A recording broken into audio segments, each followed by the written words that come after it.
Just checking the sound.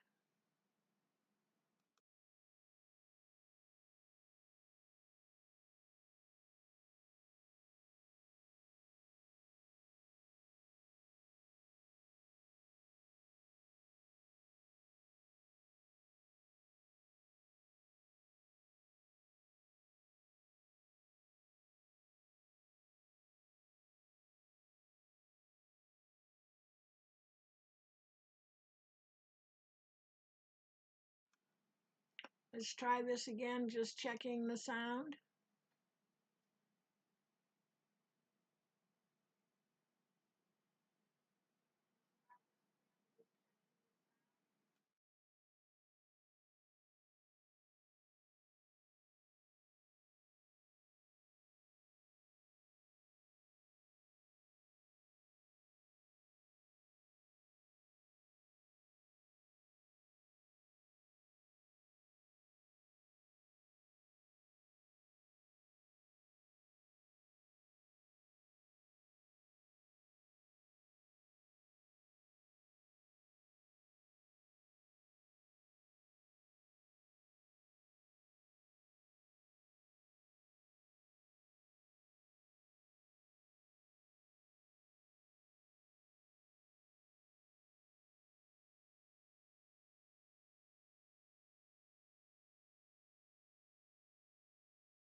Hi, everyone.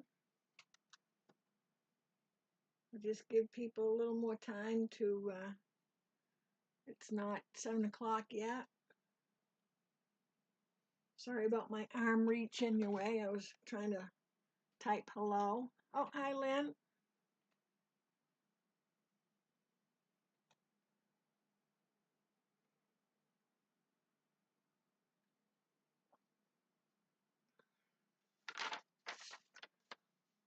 While you're waiting, if you haven't already, let's see if I can back up a little more. Oh, wrong way. There we go.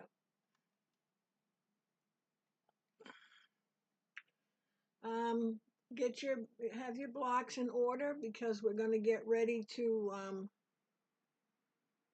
we're going to do our sashing. And you have to know the order of them to do that.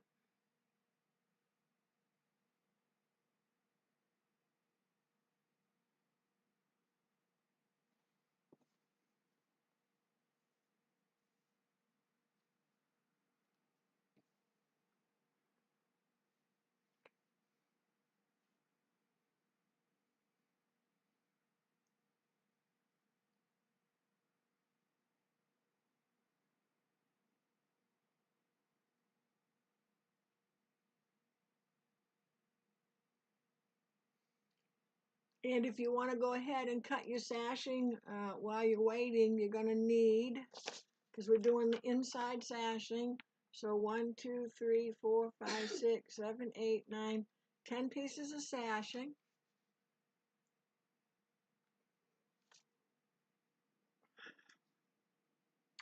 Mine is, excuse me,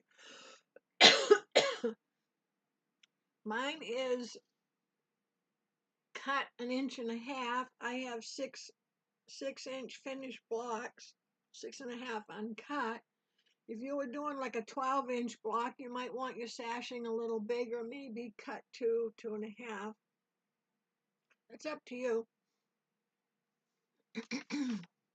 But your sashing length is going to be the length of whatever your blocks are. So my blocks right now, because they're not finished yet, are 6.5, so my strips are 6.5. And then the cornerstone, and I'm going to repeat this again, but in case anyone wants to get a jump on things, the cornerstones, there's 3 of them. Because the sashing is cut 1.5, the cornerstone blocks are 1.5, so I've got my little 1.5 already. As I know, last week we talked about, excuse me, getting them cut before class if you wanted to. So I did do my sashing, but I did wait on the cornerstone in case anybody was cutting. It would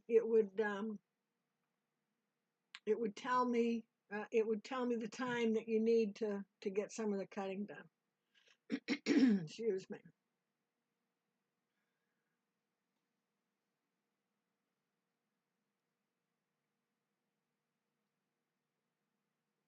Regular sewing thread in your machine and in your bobbin. Microtex 7010 needle. Have yourself set up for your 1/4 inch, however you're doing it.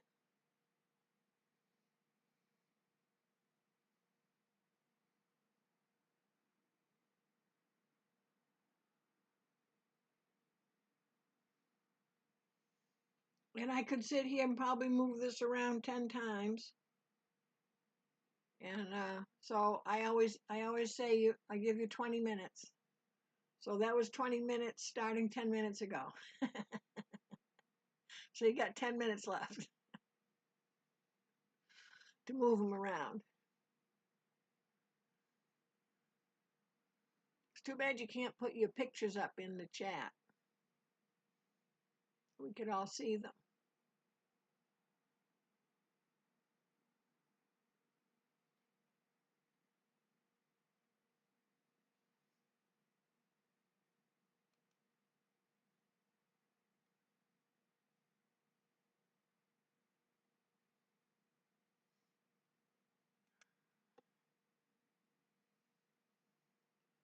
We're just doing, excuse me, we're just doing one camera today. Look, you can see my drink of choice over in the corner. I was thirsty, so I've already almost swigged it all down. Swigged it down. Does anybody use that anymore? Swigged it down?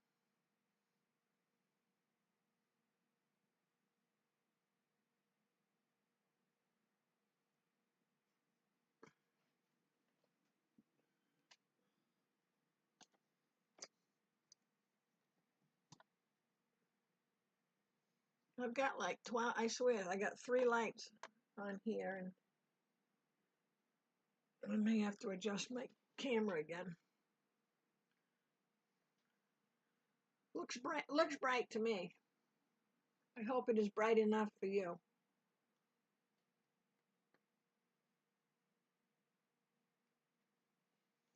I think it's all the way up.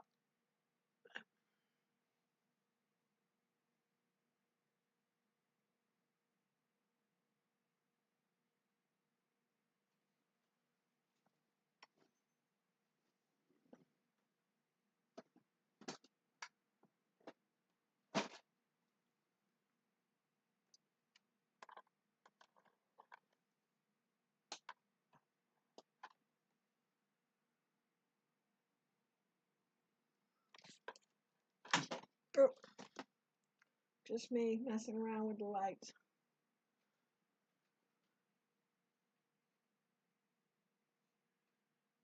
Oh, lights are good. Oh, thanks. Thanks, Lynn. I'm feeling like I need to put sunglasses on.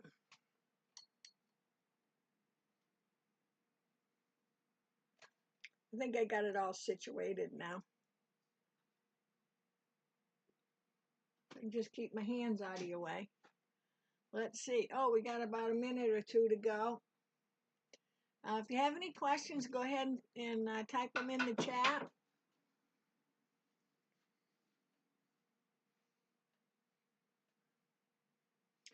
Can show you Saturday afternoons sew along. Like a little ornament zipper bag. You can put a little trinkets in there, trinkets and treats, gift card.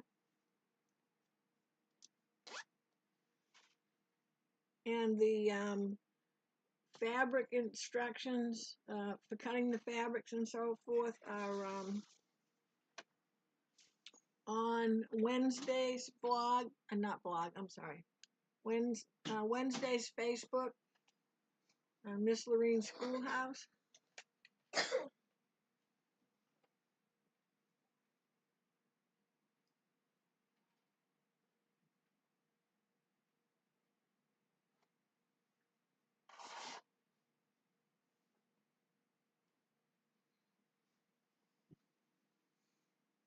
And the sew along is every Saturday at 1. One Saturday a month. It is 1:30 because I teach a class one Saturday a month.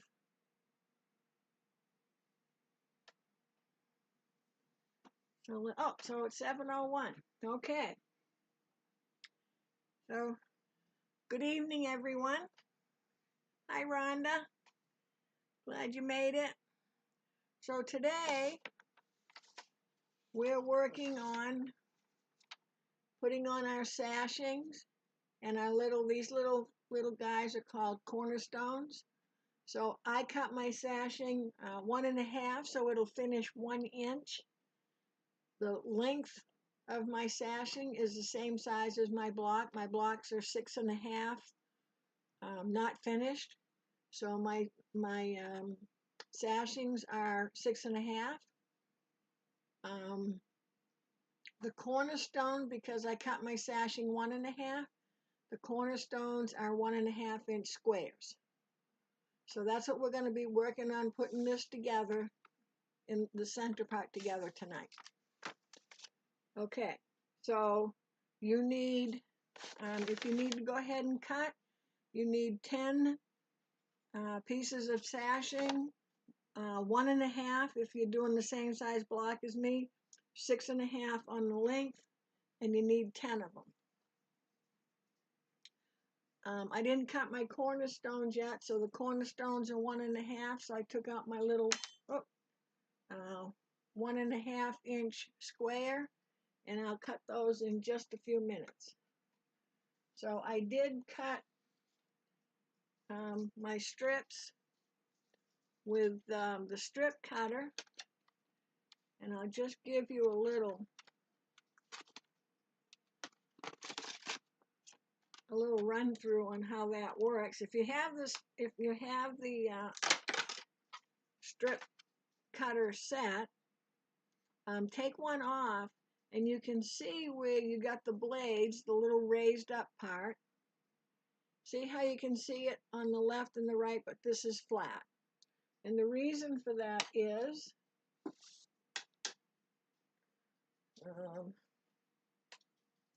see if I have a bigger piece of fabric.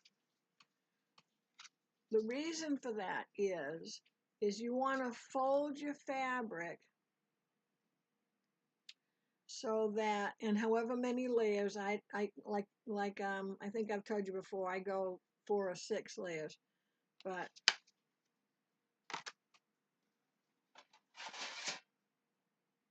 let me get the plate. Hope it's not too shiny on you. But you would fold your fabric so it's just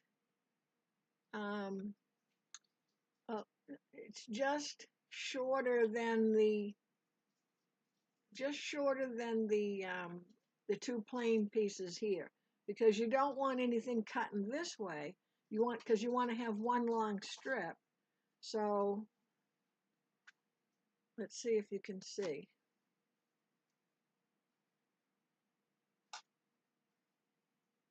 Let me hold this up for you. And this is true whether you have an Accuquilt cutter or whichever cutter you have. But you see, all right, so you can see that space there. So I'm just going to pull it down so that I'm hanging off this bar across. I'm hanging off, or pretty close to off, because the blades on the left and right, the cutting blades on the left and right, go all the way to the end. But I kind of like to keep that bar that's the bar that's going across just off the fabric on both ends. And that way you'll have one long strip. Now, should you be down a ways and you don't realize it, see how I'm down a little ways? You'll just have to snip that off. It's still going to cut everything. It just isn't going to cut. See that little area? So it isn't going to cut that. So when you open it up, just take your rotary cutter and fix it. Don't try to like put this back on and do that. That's asking for trouble. And we try not to ask for too much trouble, because we can get into trouble all by ourselves, can't we? Okay, so let me just, I found that leaving this in its original package seemed to be the easiest way to go. Okay, so I'm just going to set that out of the way. So if you need to cut your strips, go ahead, because you can go ahead and you can hear me, hopefully, while you're cutting. It won't take you long. I think I did mine in, well, I needed 10 of them. I might have even cut the 10 at one time. I did it last week, so I don't remember. So if you cut your fabric salvage to salvage, or fold your fabric salvage to salvage, then I would go ahead and cut that, because you can't cut it twice. If you're worried about that, then just cut your fabric in half. So instead of salvage to salvage, cut it on, you know how you have the fold in the middle, cut along there and just do it in 2 halves. Whatever makes you happy, whatever doesn't stress you. So I say, why stress yourself? You got plenty of people around to do that for you. I did at the end of last week, I squared up a block. But for those that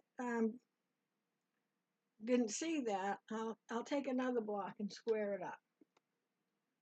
So my block is 6-inch finished. I know I'll get these out of order and I'll put them back in another order, and that's fine. It's a runner. I'm okay. It's not my prom dress. So my block is 6-inch finish, which means right now it should be 6.5.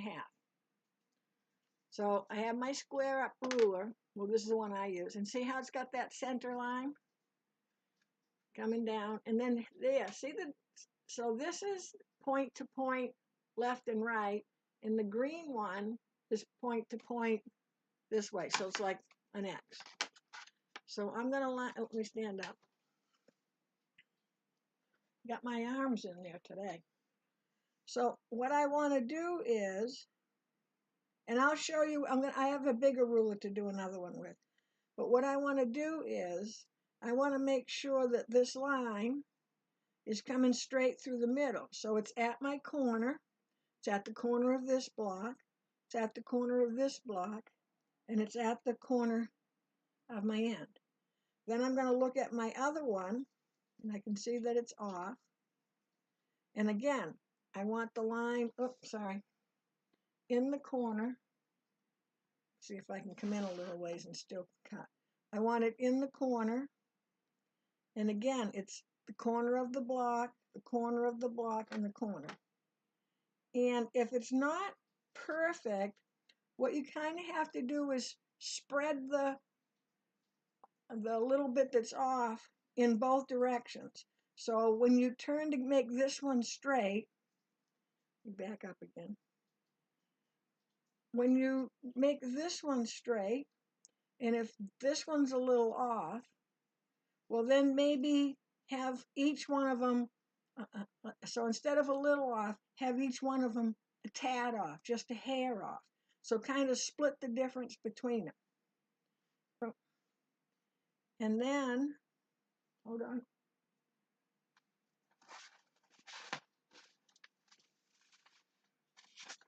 Because this does work better if you have a mat that twirls around. Am I still in the camera? Okay. So if you have a mat that twirls around, instead of you having to twirl around, so I'm going to hold this down. I've double checked, and then some sides I might not have much to cut off. And then I'm just going to turn this and turn and turn. And I want to double check because I think I hit my ruler.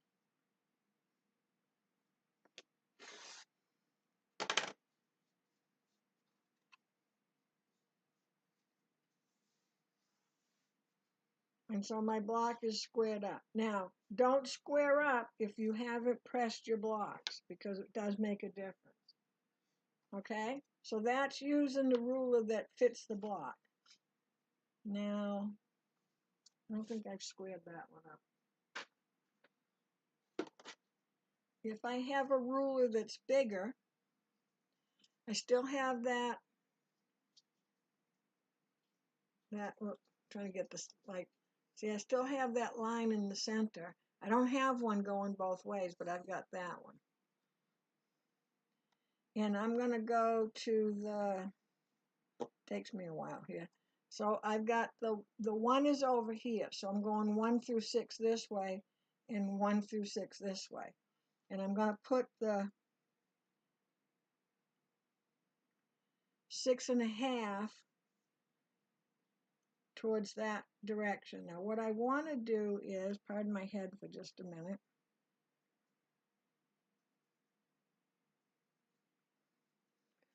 What I want to do is, and let's see if I can come down, maybe I can hold this up. So over here, I don't want to go to the full 6.5 because I really want to trim something, I really want to trim something off all 4 sides just to make it clean. So I'm going to go, I'll get my 6.5, over here, but then I'm going to scoot back a little, or I mean scoot this way a little. And the same at the bottom. So what I mean is I'm a little past the 6.5 in on both of these sides, the left and the bottom. And that's so that I can take a little off of both of these sides just to give it a clean cut.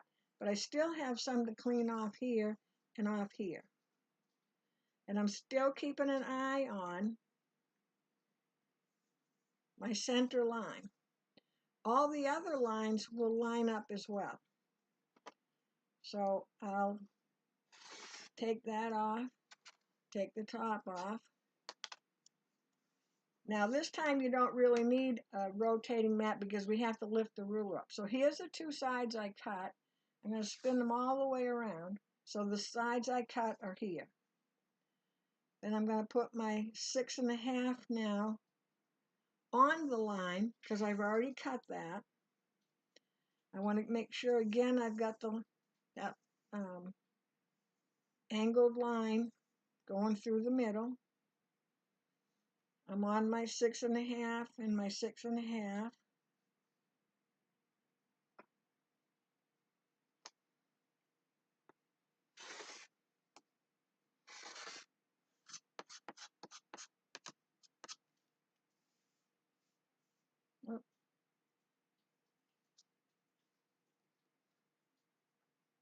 So you notice I didn't saw back and forth. I just kind of rocked it.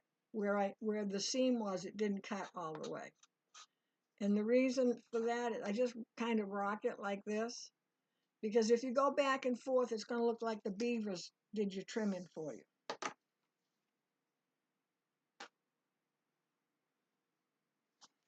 Okay, so if you need to trim your blocks,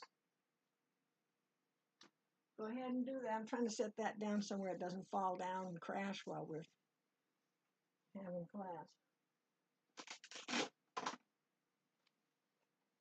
Okay, so if you need to trim up, go ahead and do that. I'll try to get myself back in order again.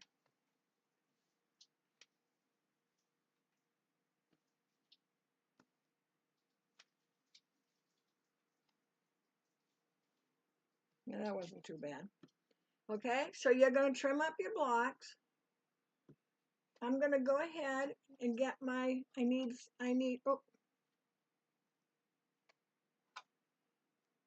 3 squares for my corner squares.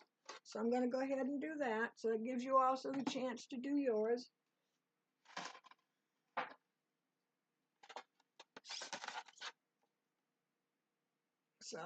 So it's plate time, plate playing time. And I just need 3. So I can, all right, I got to pay attention. Oh, no, it's square. I don't have to pay that attention to my straight of grain because it's straight on all sides. So let's see what size this is.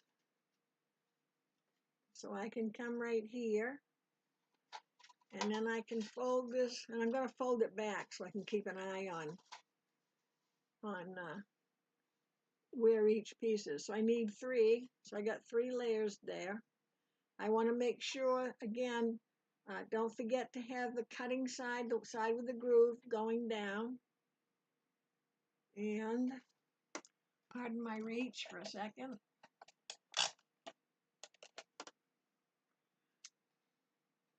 I'm just going to give that a little tape down. Okay, oh, I just want to make sure. I have this piece hanging, but underneath I don't have it, so I want to make sure I'm down far enough. Okay, so I'm going to go ahead and cut mine. You go ahead and cut all the pieces you need to cut. It won't take you long if you haven't got them done yet. It's okay.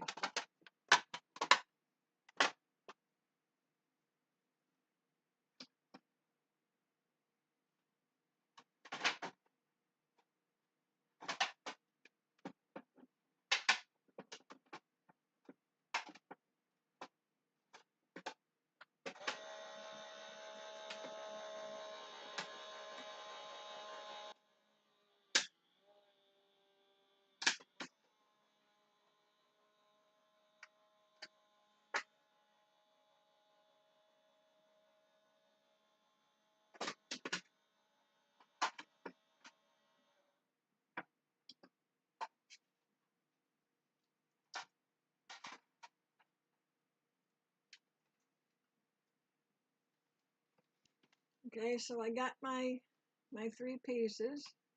I'll just set that aside. And I'm going to put my die right there so I don't forget it. All right, did I lose somebody? Oh, here he is. Okay, so I've got my 3 squares. Okay, so we're set up for a 1/4 inch seam. I have a baby lock and brother are the same. I'm using my Q tab if you were on either the Destiny, Solaris, what was before, Elissimo too, I believe. And I'm using Q02. And if you're on a smaller machine, if you go through, and it's a baby lock or brother, if you go through your stitches and you find the straight stitches that have a little P at the bottom, you want the one that has the P. P is for piecing. And the straight stitch is a little to the right of the needle, and you'll notice that on the screen. Okay, so I'm going to set these right over here for a minute. And now I've done my first one. So, because I did that last week when I was showing you something. But I just want to put down, and I want to make sure that I got that darn white on white. I'm just going to set a sashing piece with this left block.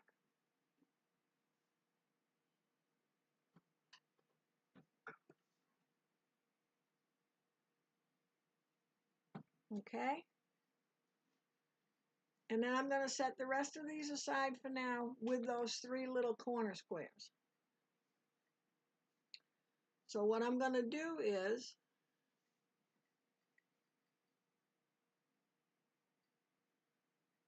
this sashing is going between these 2 blocks. So I'm going to fold this over like I'm turning the page. Okay? And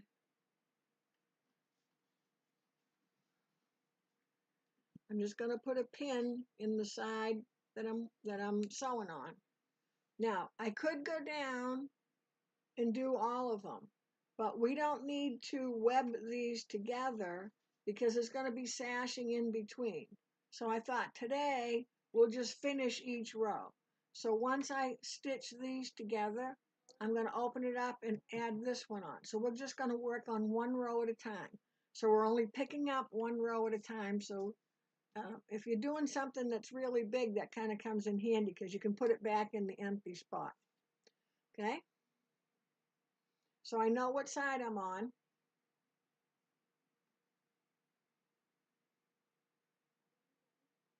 And I'm going to make sure it's all lined up. And I want to make sure not only is it lined up on this side, but I want to make sure it's lined up across the top and lined up across the bottom.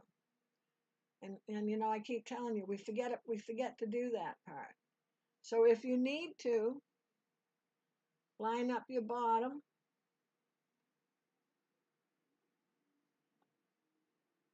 And just put a pin there if that's easier for you. Okay? If you need to pin the top, then you're going to have to pin down further. But what I'm going to do is I'm going to line this up so the top and the side are lined up.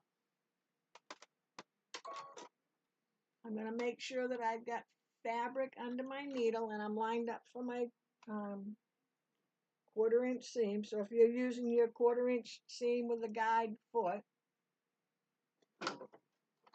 and see, once I have a few stitches and I'm on pivot, so when I stop, my needle goes into the fabric, my foot comes up. If you don't have pivot, that's fine. The needle still, you want the needle down in the fabric because that becomes your 3rd hand. Then I can line everything up, make sure this is nice and neat.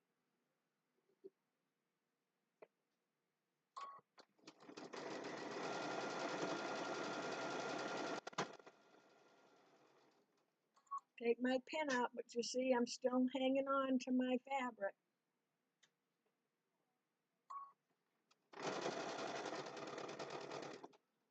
And again, I know I point it out every week.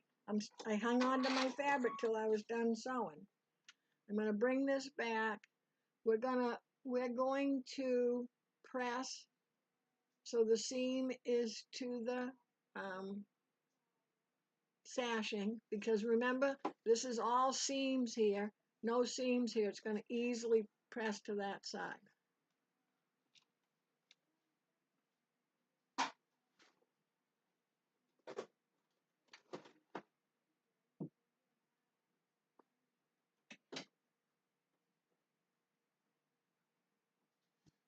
I was stepping on a bobbin. Oh, stepping on a bobbin, so I figured I better pick it up.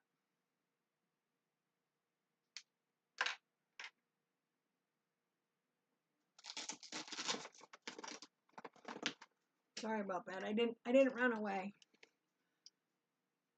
I found a new place for this, and of course I forgot where that new place was. So this is the best way. Okay.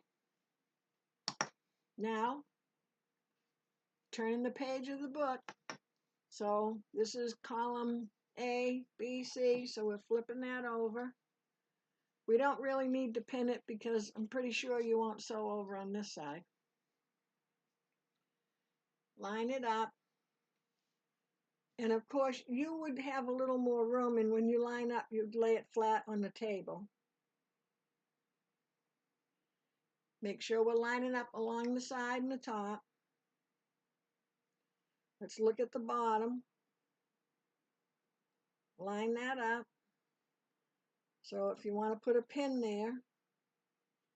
So I've got my bottom lined up here and here. Line up my top. And I want to check and see how I wasn't out far enough.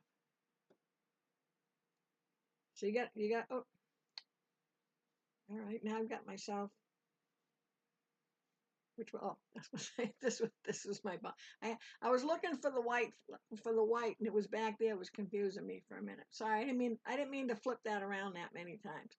So rather than take it apart, I'm just kind of taking my fingers, and it's almost like you're scratching the fabric, and that will bring it up that little bit. It'll scoot it up for you.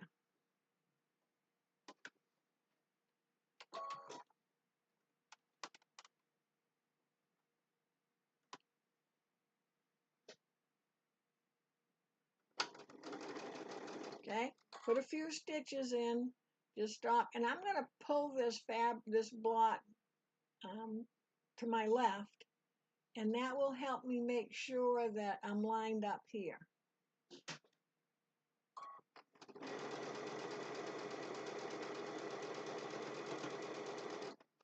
And then when I get down me and my needle, see, I'm pinching my fabric when I take the pin, I'm sorry. I'm just going to lift up, make sure everything's going fine underneath, match my corner back up. And that's why I say you don't have to put that pin in, but if it helps you keep things straighter, then go ahead and do that.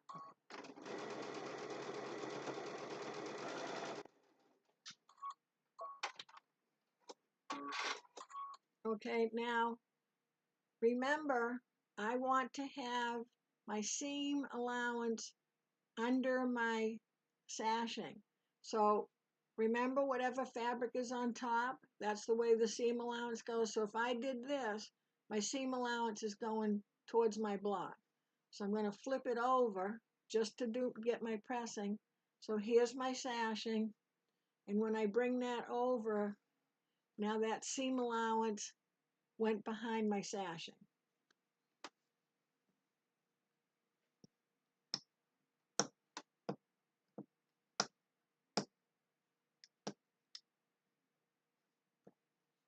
Okay, so we're going to work our way down.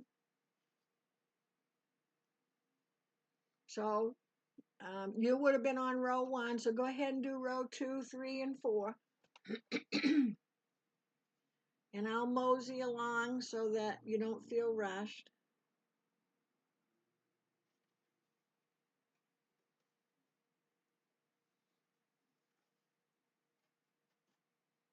And see how I just kind of scooted it up.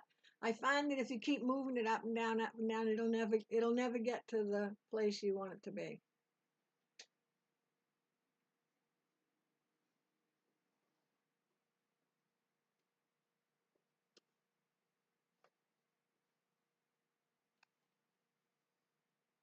So I scooted it so much, I scooted it right past the end.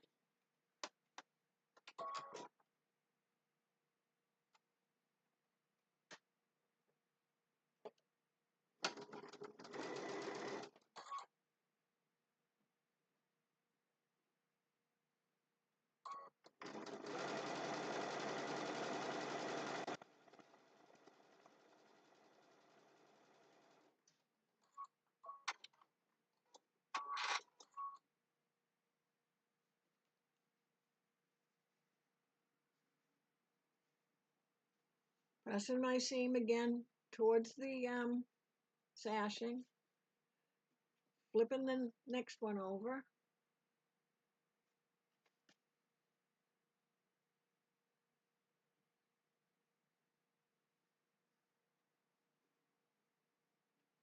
And I want to make sure that my blocks are lining up across the top.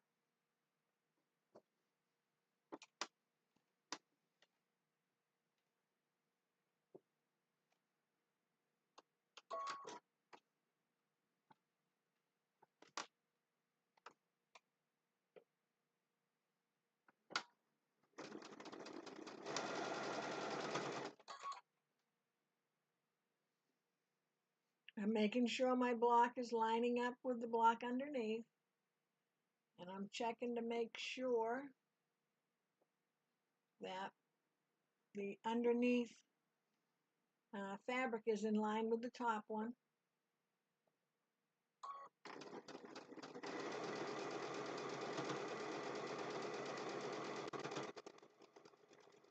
Oh, and see, I didn't hang on like I should have.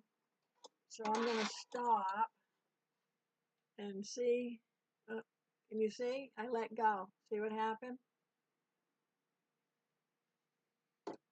So that we can fix that. Then I don't have to undo the whole thing.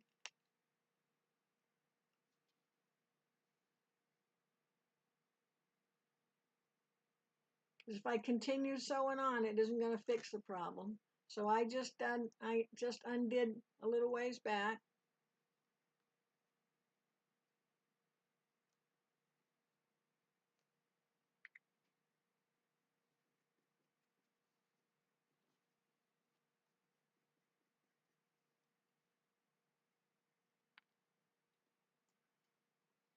That didn't take but a second, did it?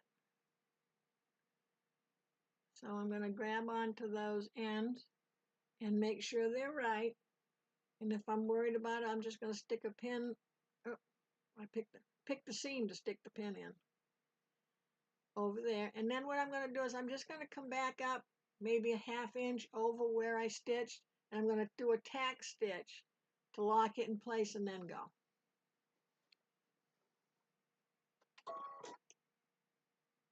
So I'm going to turn my wheel to make sure that my needle comes down right on top of the stitches that were there. Oh, and I came unthreaded. That wasn't helpful.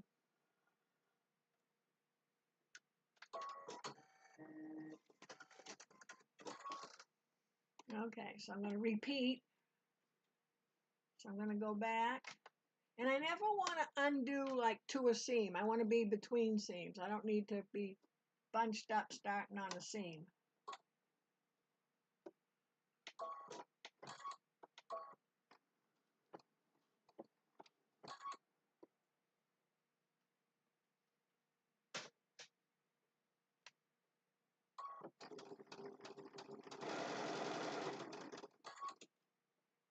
I'm going to get my pin out of the way.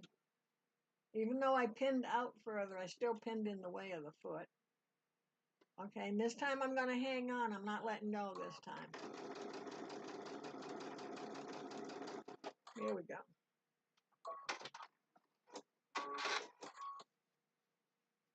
Okay, so I got to remember, I want to flip it over because I want to. Now, if you're at the iron, or your iron is right next to you, before you flip it over, just give a press, and that sets the stitches into the fabric. That's the proper way to do it. And then I'm going to flip over because I want to make sure that seam allowance goes behind my sashing, but just remember to turn it back around like you wanted it.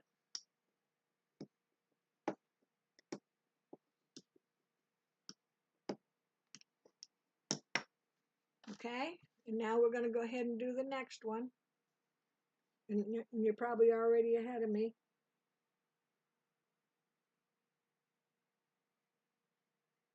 These are really, there we go. Couldn't tell there for a minute.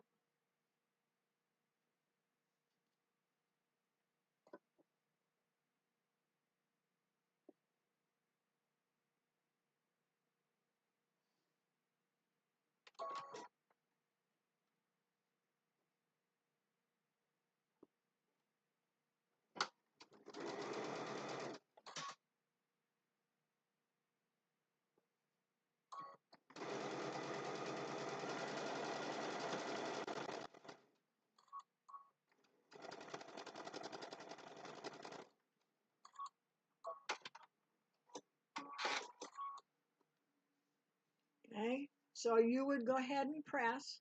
And all you do is just put the iron down, press. Your iron's big enough for that to do the whole thing at one time. I'm going to flip my last one over.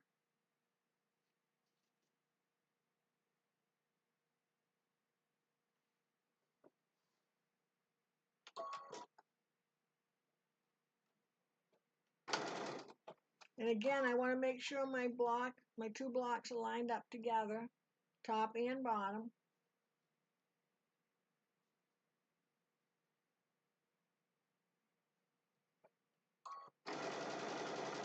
If you need to stop and peek and make sure that your underneath sashing is still lined up, because sometimes that little under the needle gremlin or under the foot gremlin will get you.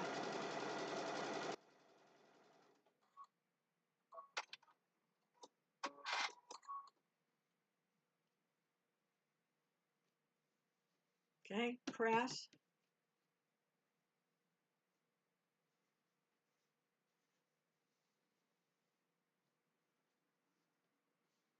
Okay, so do you have your 4 pieces done? And if you do, make sure you take them to the ironing board and press each one of them.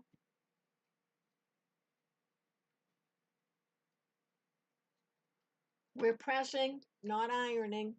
Press, press, press. You don't need to be out here, just right here. Press, press, press. Okay? So now we have to do the in-between. And we're going to consider the sashing in between as it's a row. So here's our row. Here's our next row. Here's a row. Here's our next row. So forth. So what we're going to do right now is we're going to make our rows. So for each row, you can get caught up with your sewing while I'm trying to figure out what side is right side up. So I'm just going to set that there so you can see.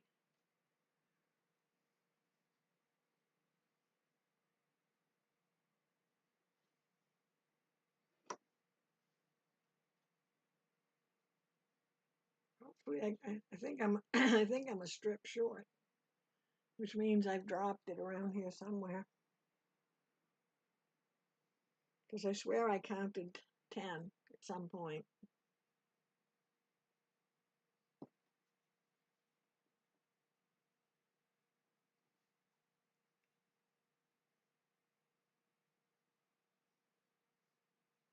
So now's the time to decide whether you like your corner squares or not.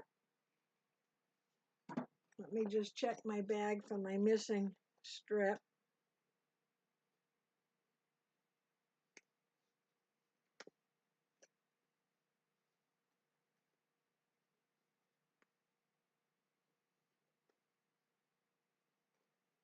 Okay, so my missing strip is still missing. So I'm going to just cut another one.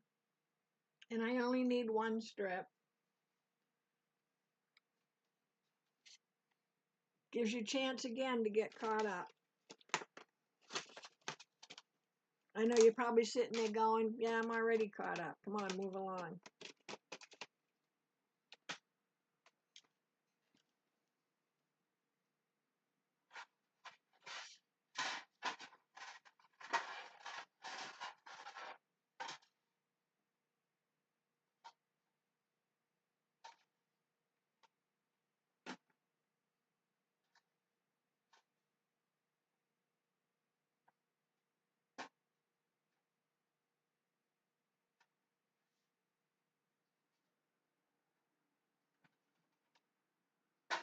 I'm loading it, making my sandwich.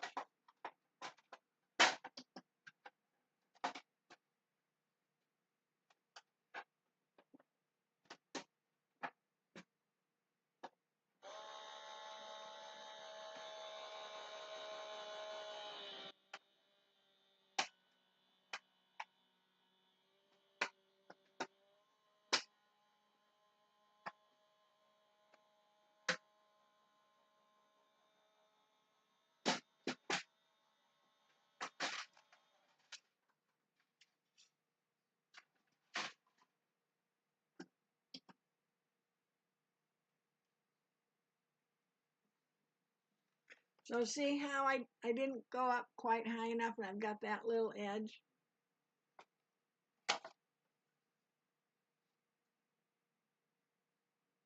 And it's really like a thread, one little thread. Okay, and let me set this over here. And now I need mine to be 6.5 inches long.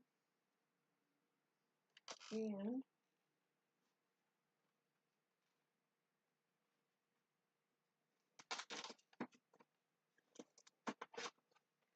my little square up ruler, remember, just happens to be 6.5 inches long.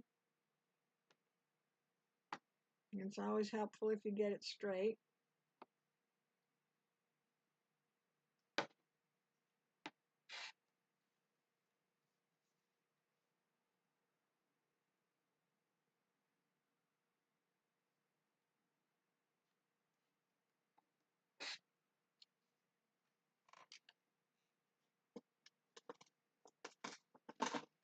That's kind of nice, isn't it? If you need another strip, it doesn't take a whole lot to stop and cut another one. Let me just check. Let me just check the messages.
Okay, so I need to wait a minute because this was really bizarre.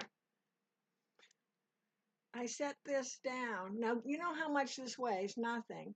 I set it down over my mouse pad on my laptop, and I didn't realize it was making the mouse move all over the place and closed my screen. So I'm just going to wait a minute. And Lynn or Rhonda, would you let me know that you're there? Because that was really bizarre. I couldn't. When I was using my mouse and I couldn't control the pointer of my mouse. It was just floating all over the place. So let's put that up with the other one. So I'm just waiting for someone to let me know that everything's okay. It looks okay to me, but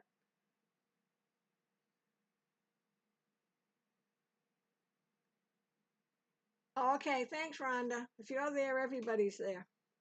Well, you know what I mean. I didn't sound quite right, but that was really funny. And then it closed. It closed the program. I opened it back up, and it continued on. I'm telling you, it's something all the time. Okay. So, and thanks again, Rhonda, for letting me know. So now we're going to do the same thing as we did with the rows. So I'm just going to bring this guy down, and I'm going to, so here's my left strip, here's my right strip. So, yeah, let me get these guys. Let me do this. Hold on, because I'm probably making a big mess in your face there. Okay, so here's my strips. Let's just do it this way.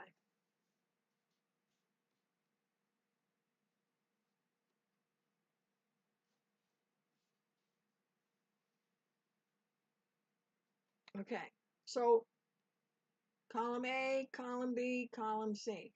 Now, again, I could piece the I could string piece these together, and that's fine.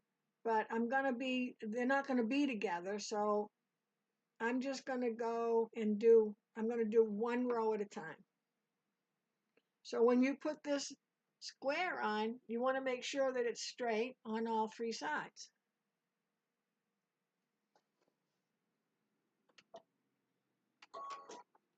Even my sewing machine went to sleep on me.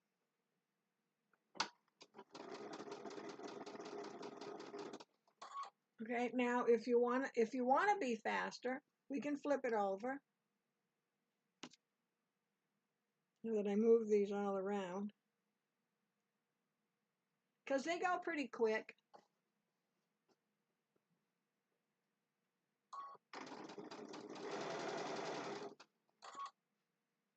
I don't think you can get them too mixed up.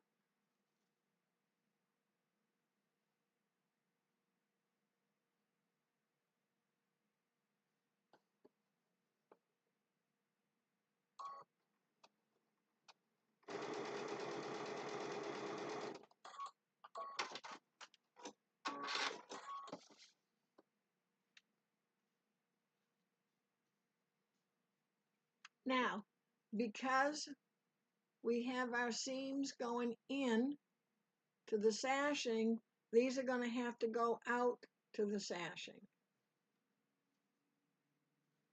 So if you flip them over, remember you're going to flip them over at your ironing board, and you're just going to give it a little press and then open it up. And when you open it up with the white on the top, it goes behind the white, and that's where you want it.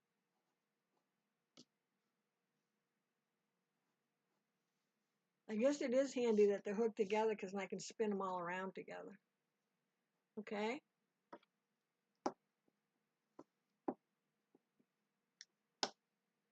I wouldn't necessarily press at this point, but I know I say this every week. You guys are going to sneak in and iron, and that's fine. Put it just like that and just press.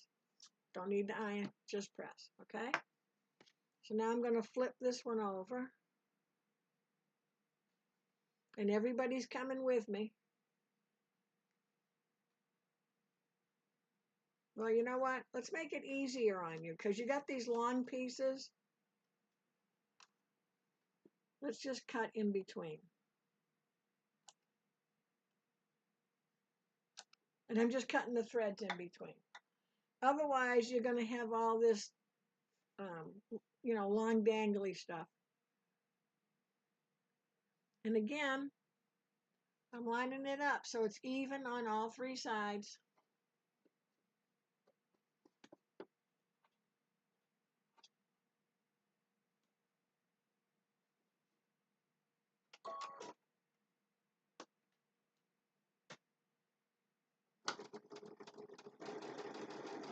Oh, I know I did that. I did that seam way too skinny.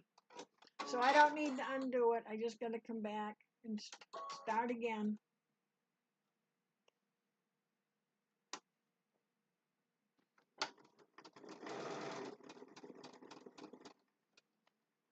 Okay, and I can stop there, put the next one on. And see, it should lay one right on top of the other. Nice and even all the way across.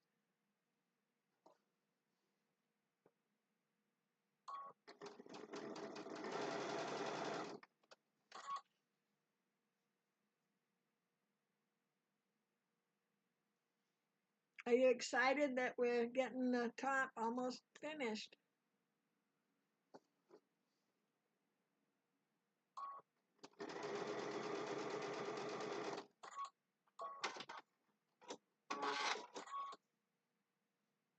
Okay, so again, if you're at your iron, just press, give it a shot of steam, and that's it. Then we're in the right place because remember we're going out with our seams. So we want it towards the sashing.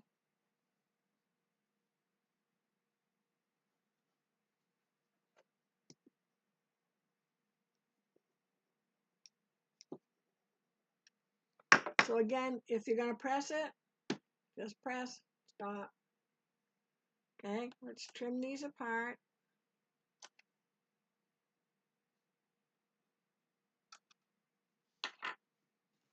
And I'm just going to set them up here for a second. So I've got to bring this all the way down. And one goes here. And bring this down. And one goes here. Isn't it looking pretty? Well, mine's going to fall off the table here. And one goes there. Okay, do you have it set up like that? How's it looking? Pretty good? Lynn, how you looking? Good?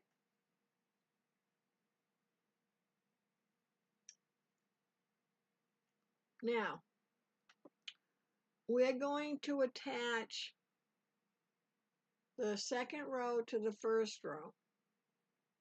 And then we're going to attach the third row. So what I'm going to have is I'm going to have a bigger block.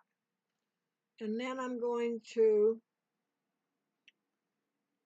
I can attach this one here if I want to, but we'll leave it for the moment. So this is going to become one, and this is going to become one. We don't want to go down and keep going down because it gets too bulky.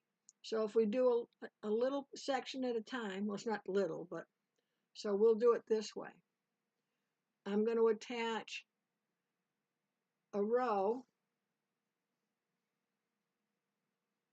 to each of the three bigger rows. So this sashing row will go to this sashing row will go to this sashing row will go here. Then we'll put this group together, and we'll put this group together. Then we'll put the whole thing together so we don't have the bulk of all of it, as we keep going on. Does that make sense? Oh, thanks, Rhonda. If you saw it in person and saw how crooked it was, doesn't it look nice from the distance? So I leave it like this so I don't get myself confused and put one on the top. So I'm going to flip this over onto here. And you won't be reaching as far as I'm reaching. And put a pin in that one. And then I'm going to reach and put this one onto here. And just put a pin in it. So you see, if you tackle things in small sections, so if you had a longer row, you wouldn't want to have the bulk of 2 long rows to add a third and then 3 long rows to add the fourth. So you're just going to work on one section at a time.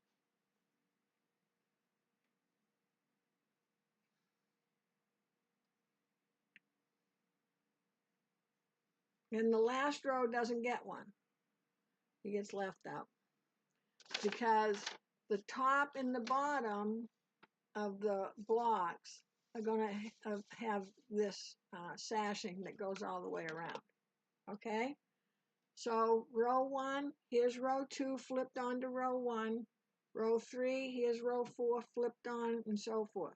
So the first 3 rows, you should have a sashing row pinned to the bottom. Okay, and I'm just going to do this. You leave yours. I just got to do this because I have to have room to show you. So remember for me, this belongs up there. So what we want to look at is, remember, these seams are going in. See them going in. These seams are going out. So we're going to match those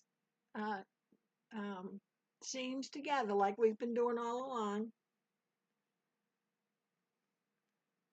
So I'm going to scoot them so that they are flat next to each other, nestled together. That's the word I was trying to find. Now, if your sewing wasn't perfect, I gotta scoop mine together and then I'll show you.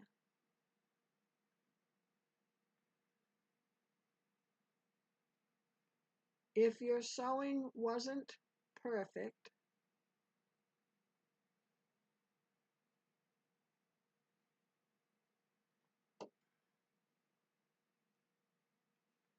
and let's say this back piece is a little bigger than the front piece, you still want to line it up so the seams are nestled together.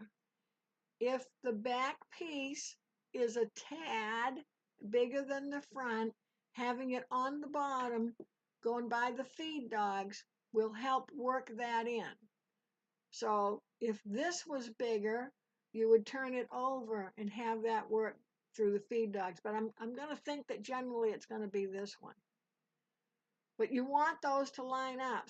So if it's really bigger, then you got to come back and take a little more seam, either on both sides, depending on what it is, how big it is, or you might have just look at it and you might have done one seam deeper than the other. So if it's way too skinny, you need to fix that seam, but I would fix it now, okay? So I'm going to come out to my end and again, straight, and I'm going to pin down here. So I'm away from that edge. And my pin sticks out far enough so whether I sew from this side or from this side, I can still see my pin. And then I want to get the other end straight.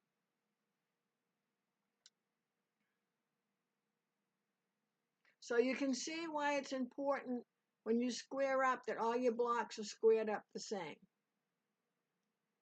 Okay, now let's see if you can you see how right here, we're looking right here. See that little, can you see that little, like, yeah, it's kind of gappy there.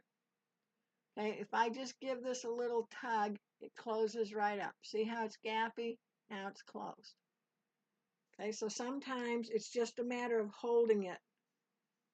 And if my block is a tad bigger, it being underneath, the feed dogs will kind of work a little bit of that in. Okay, so I'm going to, because my my little sashing wants to keep moving that way. And then my whole block is hanging out at the top. So I'm just going to put another pin in. And you know I normally don't pin, but, and again, if I need to, I'm just going to, can you see how it's a little wrinkly there? So if I I'm just a tad pulling this way and towards me and away from me, just to get it nice and straight.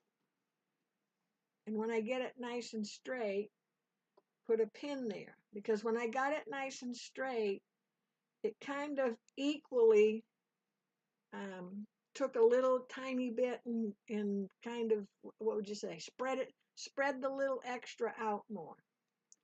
Okay? So we're ready to go?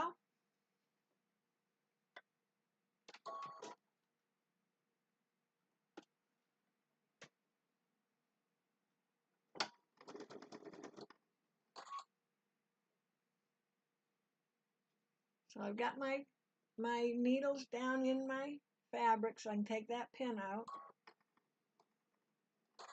And then I have no thread in my needle again. So I'm going to make sure that before I move away, remember I took my pin out, so before I move away, I'm going to put that pin back in. And I'm not putting my pin in and jabbing the top of my machine. I'm up here on where the metal is. I think I got extra wrinkly thread today.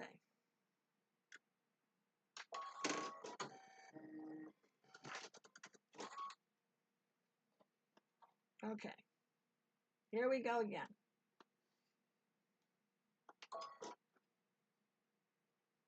You see, I have problems sewing just like you do.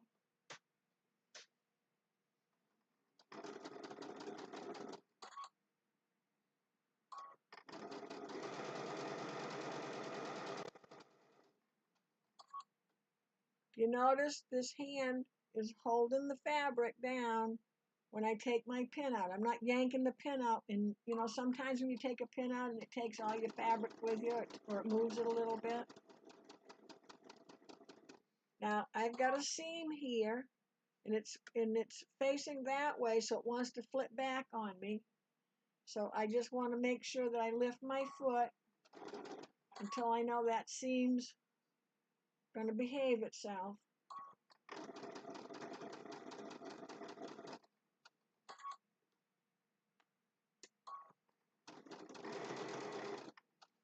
And here's where and you can see my little wrinkly fabric? All I have to do is just give it a little pull. And I mean a little pull. I don't mean like pull it right out from under your machine.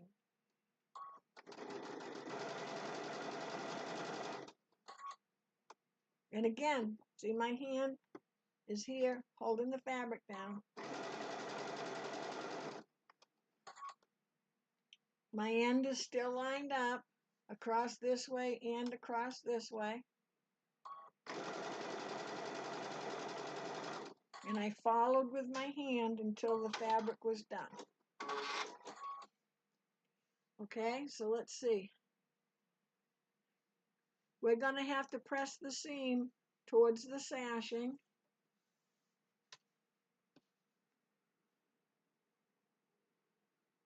I'll show that off. I don't mind. It's a tad off, but that's okay.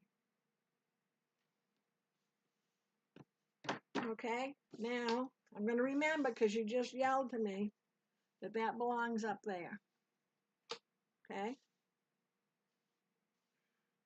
So I'm going to go ahead and do the next one. So you're going to go ahead and do the next one and then the third one.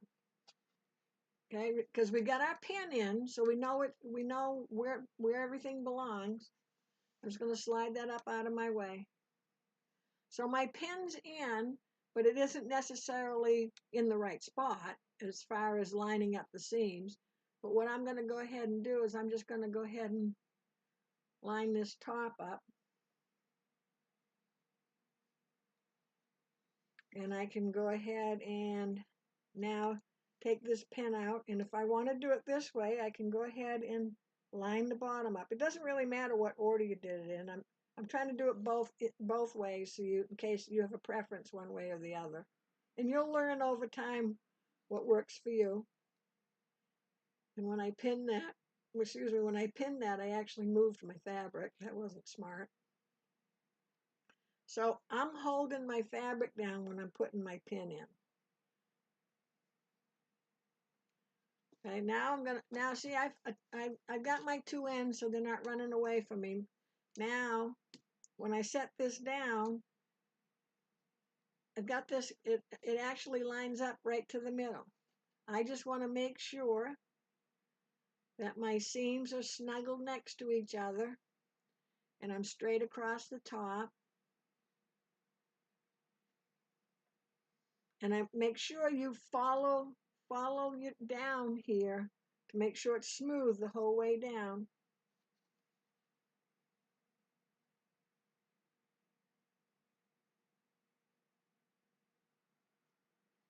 And I'm going to do the other seam. Remember, we got the two seams that are going to fit in together. Everybody doing okay? Does anybody have any questions?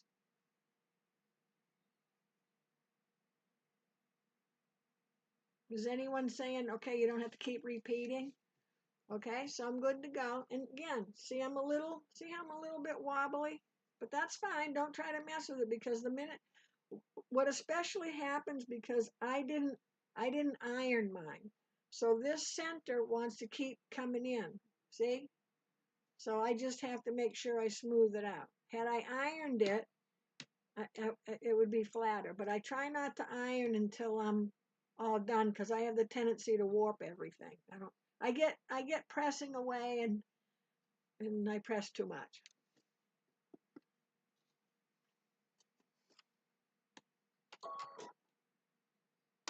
I know, Rhonda, that won't happen to you, will it?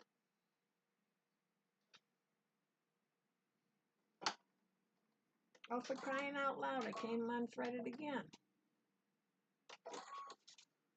All I can say is it's a good thing I don't have to thread this needle every time by myself. Oh, I know why. Because my tension antenna was sticking up instead of being this way. It was kind of like that. Let's see if that's the reason.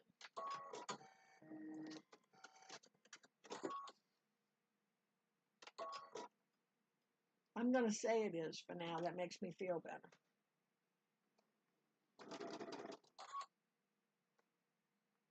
Now I can see my block sticking out past my sashing, so I just have to take my block and pull it down a little bit. I don't want to keep lifting and moving, but if I just hold my sashing lightly and then just, again, scratch the block.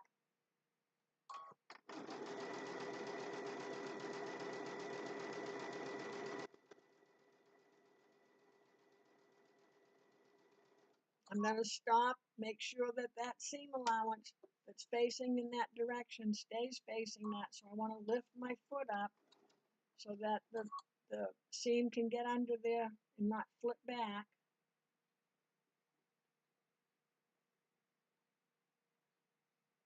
And I just want to check this. I feel like my sashing went up a little bit. There we go.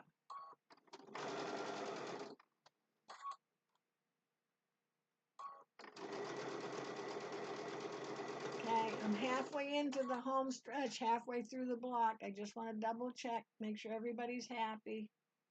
And I can just make sure this lays nice and flat.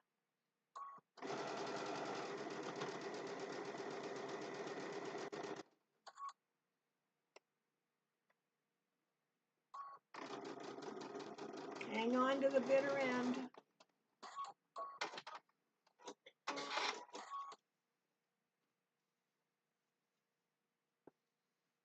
Okay, flip it up because we want the seam allowance behind here. So again, if your ironing board is near you, you can take this and really just press and then flip it up.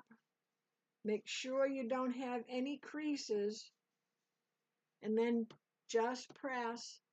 If you're really good and you just press like you're supposed to and not iron. Oh, Rhonda, you were just thinking about that? So when Rhonda first took a class with me, it really was funny. I don't know, we were working on a quilt, I think it was. And of course, I'm always saying, you know, go introduce your fabric to the iron, or go introduce your block to the iron. And Rhonda had said one day if she knew how much ironing was involved in sewing, she might not have been a sewer. That always made me laugh. Okay, so done our neck. See, I'm upside down, aren't I? I almost put this up this way. Now I'm in a panic. Did I put it on the right side? Yes. How's it looking? Everybody looking good? Last one, and I know you're probably already done, so let me catch up with you.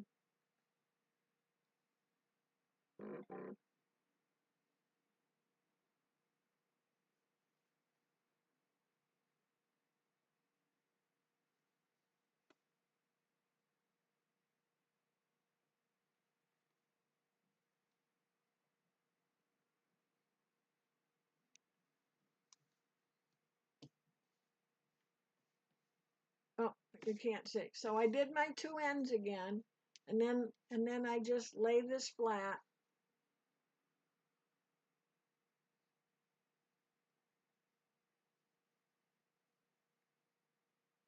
Line up the seams. And when you line up the seams, you got to make sure at the same time you're even across here. And then line up the other seam. And I'm feeling, ouch, you stabbed myself with a pin. I'm feeling all the way down that seam. I think I'm going to be bleeding. Oh, I'm good. I'm good so far. Okay.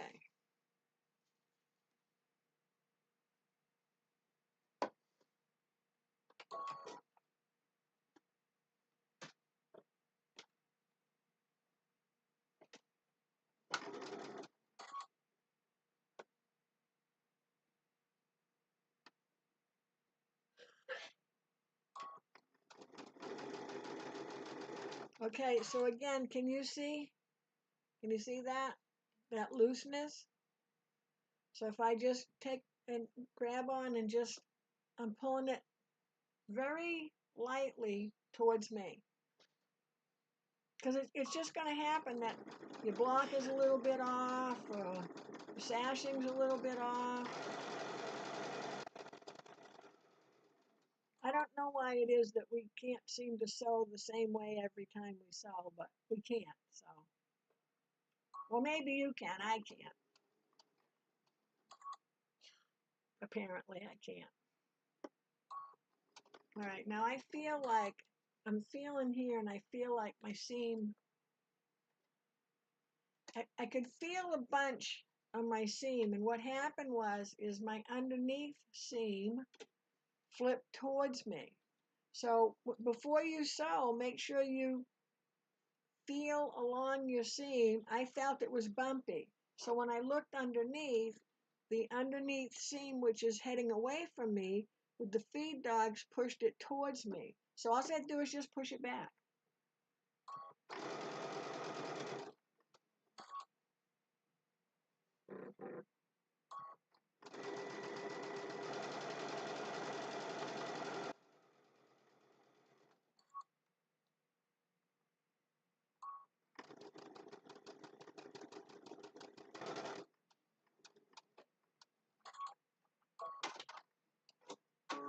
So I got to remember this is the bottom. And again, you'll be oh, see, I keep trying to put it on the top. Okay? So press.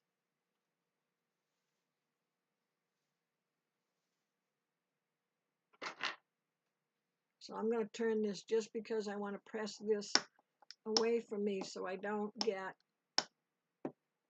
that crease there. And you know, when you use your iron in your ironing board, it doesn't mean you aren't going to get a crease there, so just be careful. Now I'll show you this one because this one's not perfect.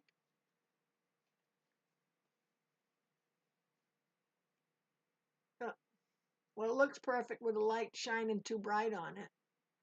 You see? See, I'm a little over here and I'm a little over there. So what I could do, I'm not gonna, if I was off a little more, I would undo it here all the way over to not make sure I'm not in the seam. So I would probably come over to here and then I would just adjust that and then re-sew that section. Don't undo the whole thing. For heaven's sakes, if you got part of it right, don't let that go. Okay, does anybody have any questions?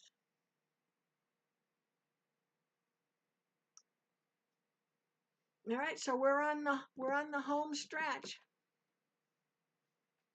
Okay? So now what we're going to do is we're going to take and put these two together, and then we're going to take and put these two together. Okay? So these two and these two.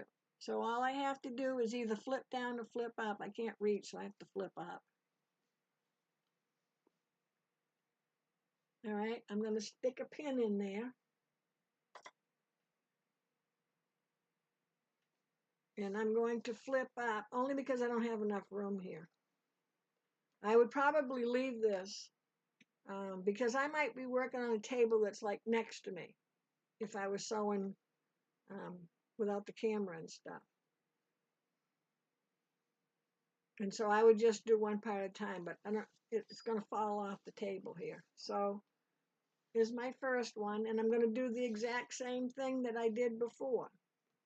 And it's easier for me to see from the sashing side than to see from this side. I don't know why, it is to me. So I'm going to match my ends the same way as I did before.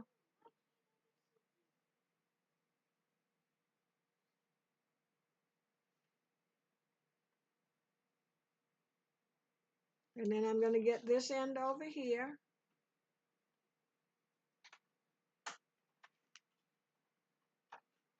That seems to work for me, getting both ends straight. Make sure that we're lined up here and we're lined up here. And in this case, it makes us lined up at the bottom as well. I got that right? Yep. Scared myself. Okay? Then I'll go to the middle.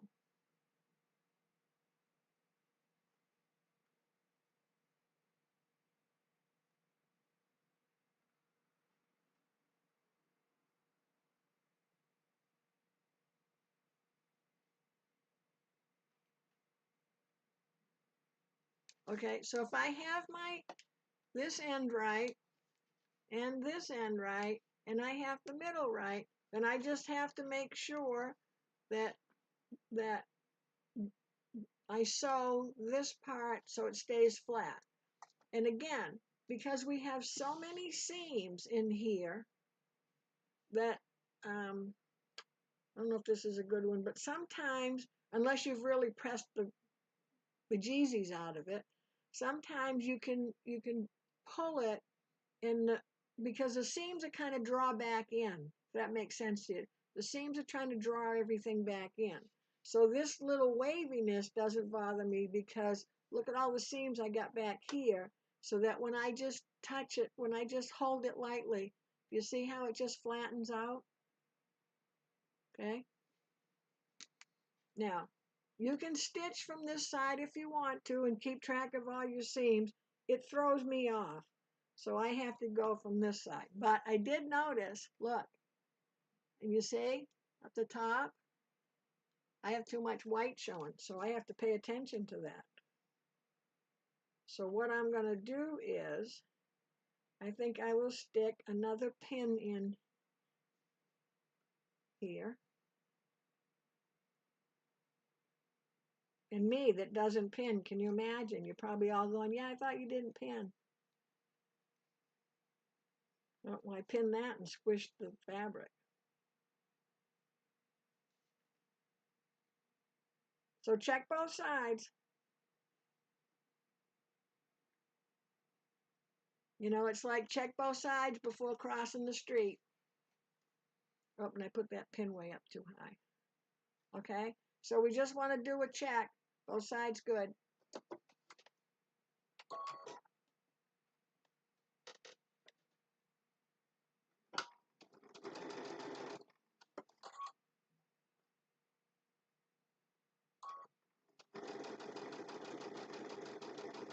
Well, my needle stayed threaded, so maybe it was that antenna was off just a little bit.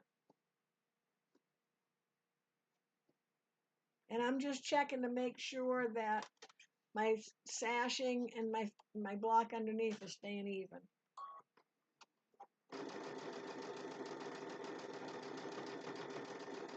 I'm coming along to that seam, so I'm just going to let the foot come up and relax that seam back down.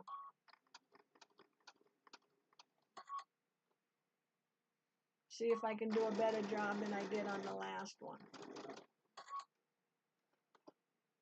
Okay, see, and again, I don't know if you can see it, but my block underneath is trying to go to the right. So I'm going to lift up and grab hold of him and just give him a little pull to my left, and he went right back where he belonged.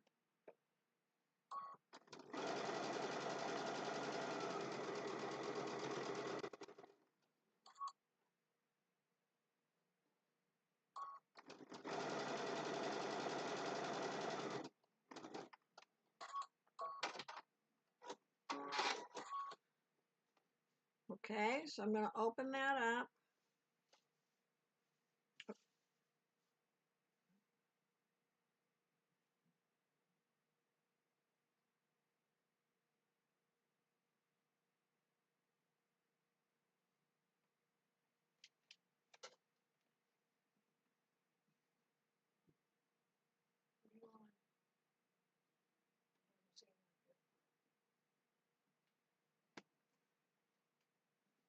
Okay, we had one of those little blips, so I stopped. Okay, so again, if you want to press before you open it up, but remember we want to open with the sashing on top because we want the seam to go towards the sashing. Oh, that one looks pretty good.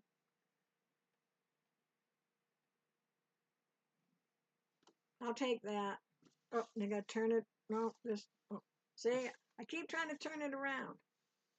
So this goes up here. How's everybody doing?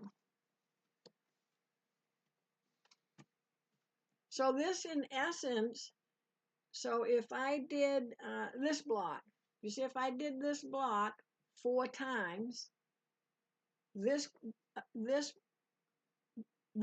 could become a block.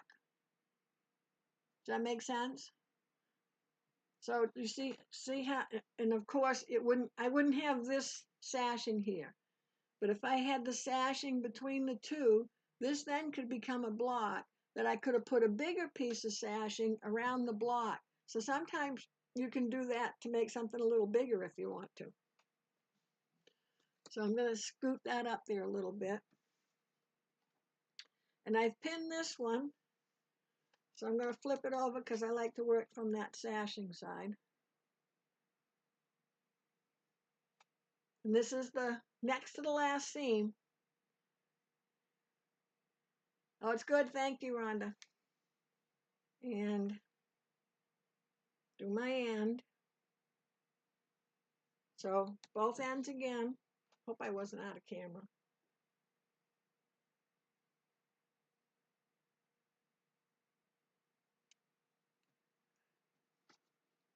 Ends are done.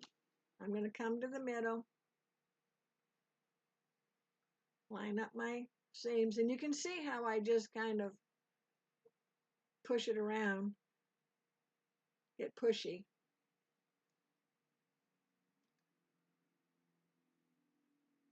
And I want to make sure I can feel that seam, those two seams aren't being happy together. There we go. You know, you can, I'm sure by now, after all these seams that we've done, that you can feel that when it's nice and flat and when it's not. Don't get carried away about feeling if it's flat. I mean, you want to do that, but don't forget you got to line it up across the top too. So this time I think because I had an iron block, then I'm going to stick a pin right there. And the same here. But again, see my little wobbliness. So before I pin it, I'm just going to straighten it out. So whatever little extra I might have, it's now equally distributed. Okay, and I'm going to flip it over to make sure I didn't do like last time and had one end sticking out further than the other. So here we go, next to the last seam.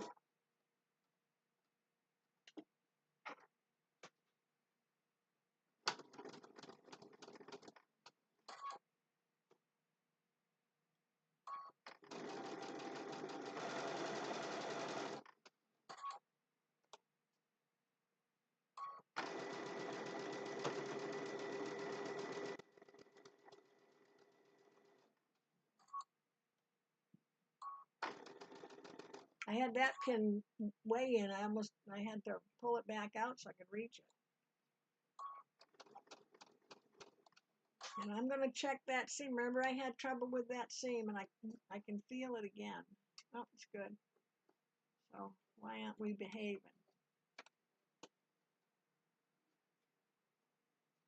So I needed to just pull this top one a little more towards me because they weren't laying, is it laying or lying? Lying flat together next to each other. There we go.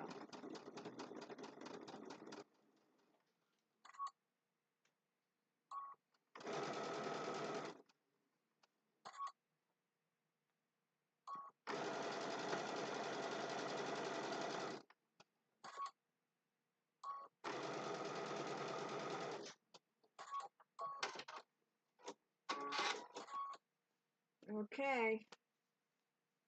Who was where? One seam left.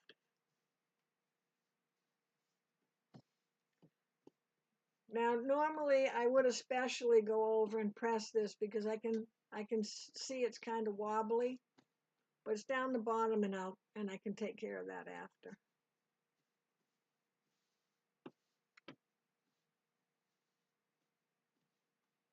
Is that same guy still off a little bit? So I'm going to tell you. So mine's off, I don't know, 1/16 of an inch. It's really not enough to be bothered with, but if it bothers you now, it's going to bother you after this is all done. So take the time to fix it. Even now, you could fix it. You just undo your seam from here to probably here, and you notice I'm staying away from these seams that are here. So from here to here, just undo that, fix it, and redo it. Because the rest of it's fine. So if you took it all apart, chances are you'd have it messed up again. But if you only take a certain distance apart, then it's going to be more confined that when you fix it, it stays fixed. I hope that makes sense to you. So now, hopefully I've got everybody in the same places they were before. I'm just going to flip this one up. It's our last seam.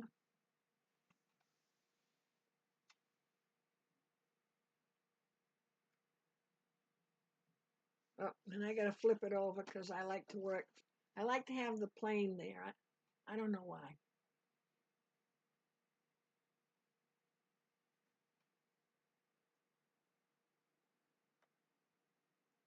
Pin in my end.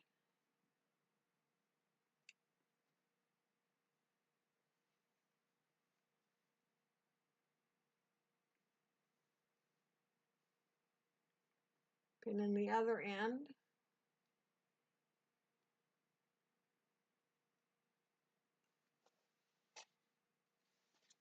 And I can pick it up. and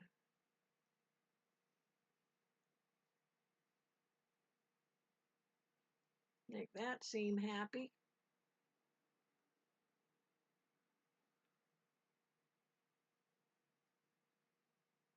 And then the next seam's happy. And remember, I'm pinning a little away from that seam so I can get my stitching across that seam before I take that pin out. Okay? Then I'm going to go ahead and I want to show you something that's going to happen. If it hasn't happened already, it will. So let me just fix that first pin. And let me fix this one.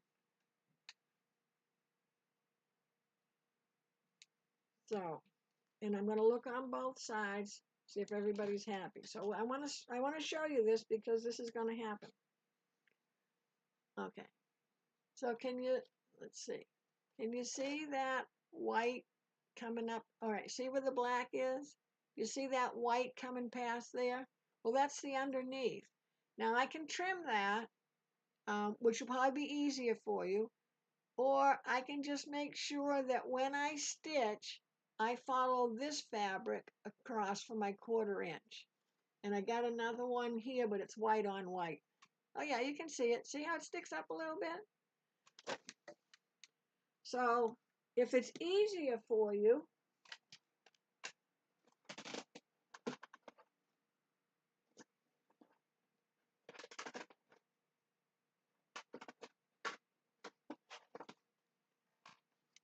just take your little rotary cutter.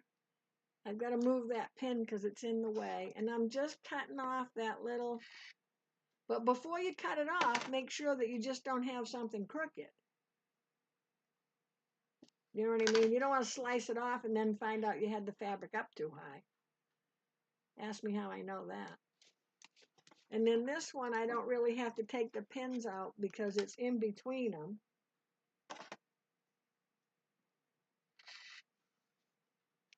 So I just took those 2 little slivers off.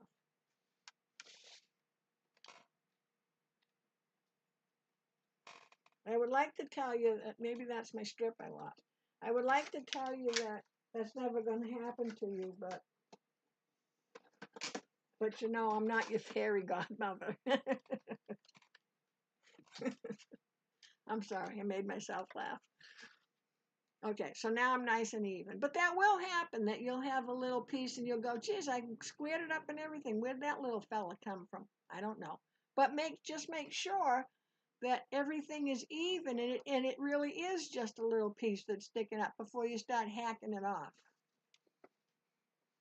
I'm going to add that to my It's Not Your Prom Dress. Now I'm going to add that I'm not your fairy godmother. All your dreams aren't going to come true. But you'll have a table runner.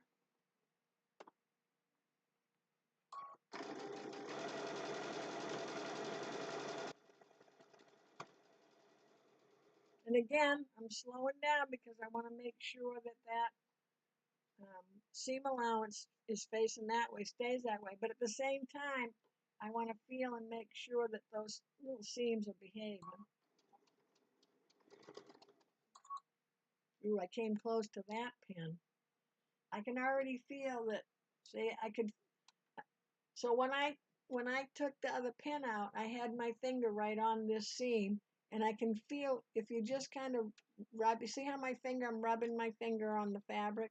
I can feel the big lump. And again, that underneath fabric, underneath seam allowance, flipped towards me.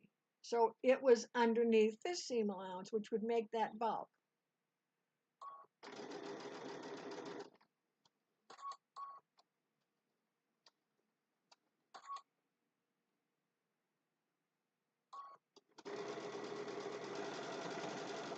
And I know you can't see, I mean, I know you can see, but I know you can't see, but every time I take a pin out, I'm really holding this down because when you yank that pin out, because you're going to yank it out, you'll pull the fabric. And then you'll say, oh, my fairy godmother told me not to do that.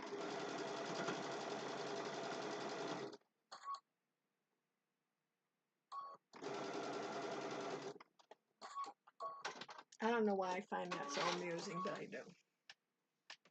Okay, so there we are.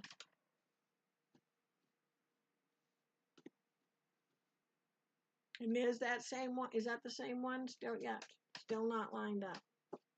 You know, and you're going to say, Lorene, you keep pointing it out, so that must be bothering you. It sort of is, but that's all right.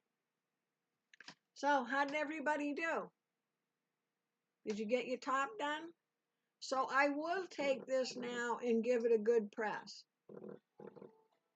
So I'm going to press it, and I want to make sure I still roller press it to begin with, because I want to make sure that I don't have any creases. So when I go over, can you see how bumpy I look? So when I iron this or press this, I'm really still going to do this. I just want to make sure that, okay, can you see how that's bumped up? That's because I haven't pressed it. So I want to make sure that when I press it, that is laying flat. Okay, so if you need to, you could stick 2 pins in here, not at the very edge, but in a little ways into your ironing board to help you, and then just, you know, sort of like blocking, but just take your time. It's not that big a deal. If you just take your time and pay attention, and then turn it over and do the other side. And you've already pressed your block, so that shouldn't be an issue. So you should just have to press and press and press. And see how I've got see how part of my seam allowance is coming down.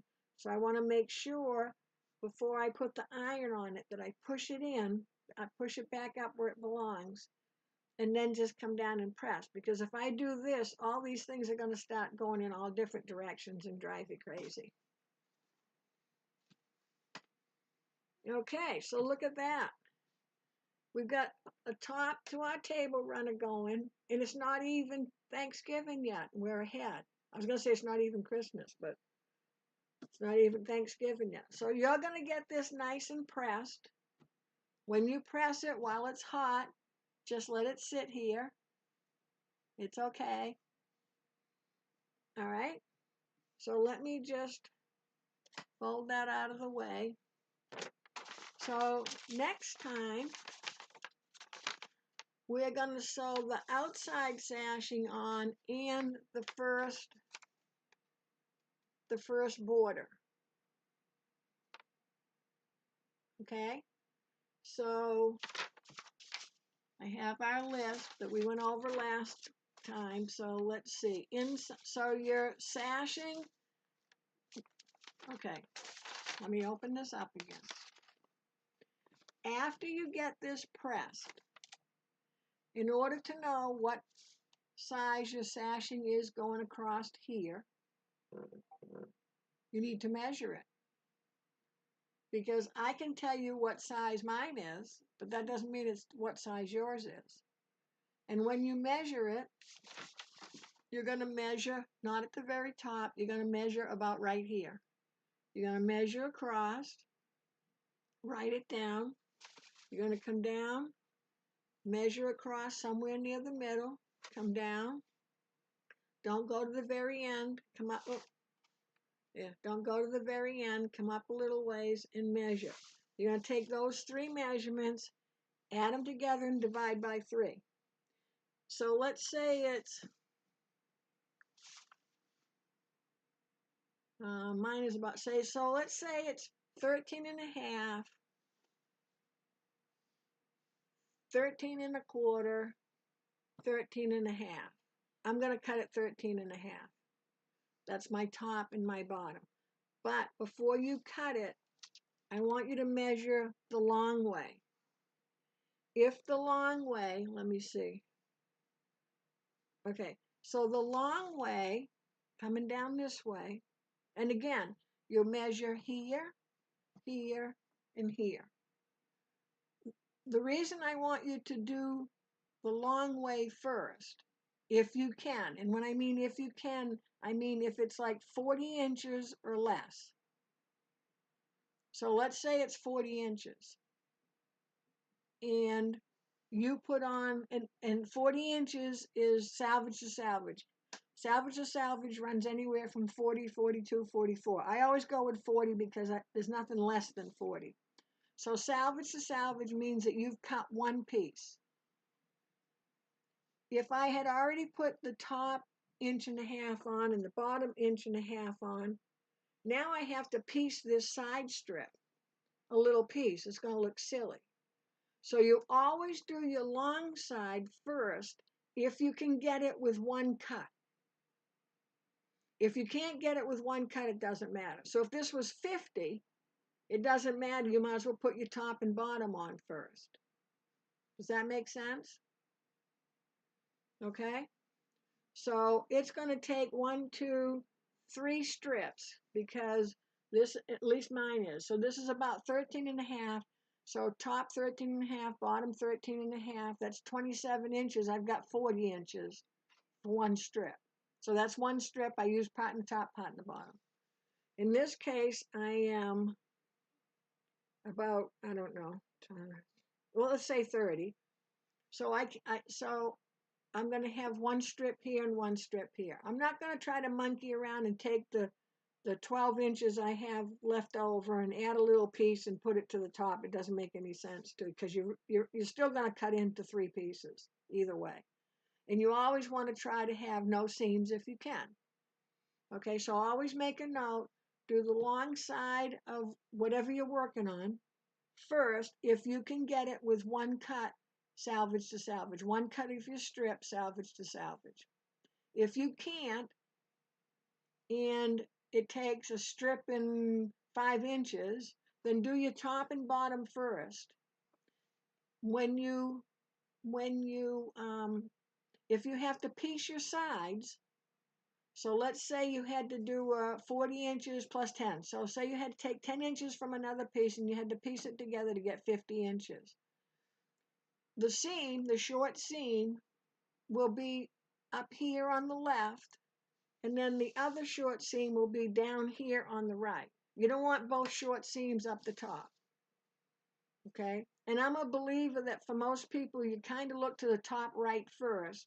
So I put my seam that's going to be on top on the left. In this case, it's a table runner. It's going to be sitting flat on the table. But have one seam up here and one seam down here. Okay, but we don't, well, unless you did bigger blocks, you aren't going to have that issue. But if you do, you don't want a seam this big. So let's say this ends up being 45, and I need to add on 5 inches.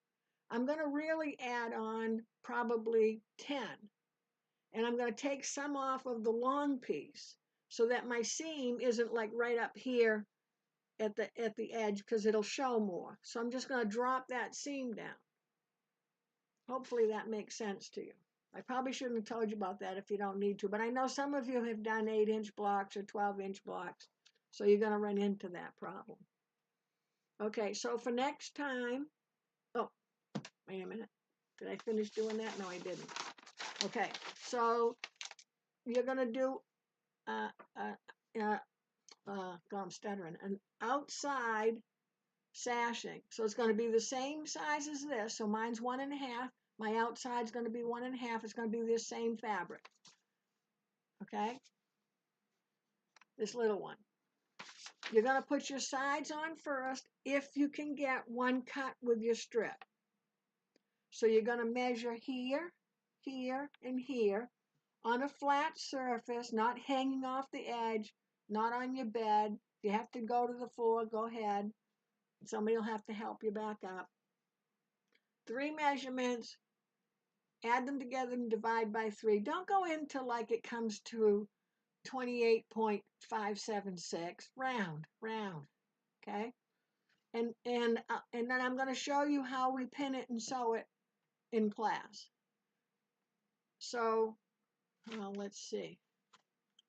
So we can't so what you're going to do is you're going to cut your strips, 3 strips for this border, the dark border, but you don't know what size it's going to be until you put the sashing border on.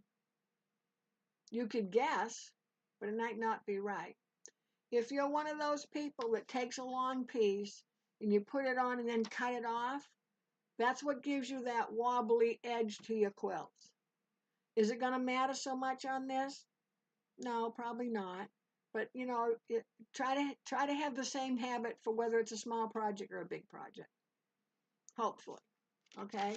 So you can have your strips cut, but you don't know how long they're going to be. These inside ones, the sashing ones, you're going to have cut to the right length, and we're going to put them on, and you are going to press, and then you're going to measure again. Okay. I was trying to think of an easier way to do it, and I don't think so. Maybe I'll even set my iron in. Well, I don't have a big ironing board. Maybe I'll make an ironing station so you can see me iron. That'll be pretty exciting, won't it? Okay, so the dark border, if you're doing the dark border, it was, I cut mine 3 inches. No, wait a minute. 2 inches. So in the outside sashing, I cut mine 1.5. This I cut 2, and this I cut 3. And we're going to have 3-inch squares in the corner. Okay, we don't have to worry about the outside because we're going to do that. We won't be able to get 3 borders done at one time. So this might be a little bit shorter class, but that's okay. All right, and this one, remember, I'm not going to bind it because I think these blocks would look funny with binding across them. So, but I could change my mind by the time we get to that part. Okay, does anybody have any questions? I was going to say, raise your hand if you do. I don't have my calendar in front of me. Is next week Thanksgiving?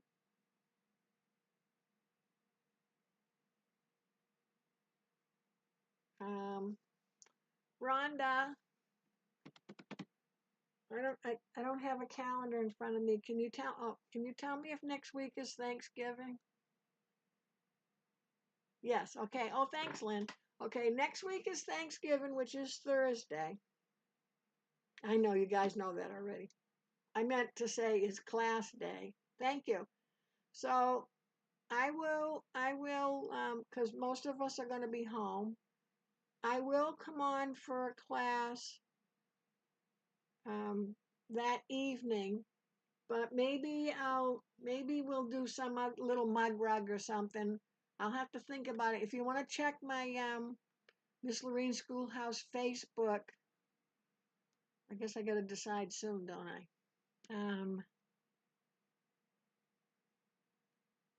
On Tuesday or so, because I'm not going to lie to you and tell you I'll have it done like Sunday.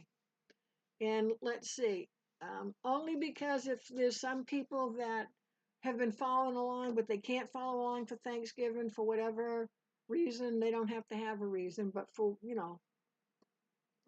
whatever. I don't want them to feel left out. So next Thursday, you've got scraps left from this, probably most of you. So maybe just from some scraps, we'll cut on the Gemini. We'll just cut something out to make a little mug rug, just for those that may be alone for Thanksgiving or just need a little break for Thanksgiving. So I will have a class at 7 o'clock like usual. So it won't be on this, like I said, because I don't want someone to feel left out that's been following along and they do have family commitments or whatever. But for those that don't, for someone that might be alone, or for someone who's just had enough of the whole day, I will be live Thursday night at 7 as usual. So thanks, everybody. I'm just going to wait for a second to see if anybody has any questions.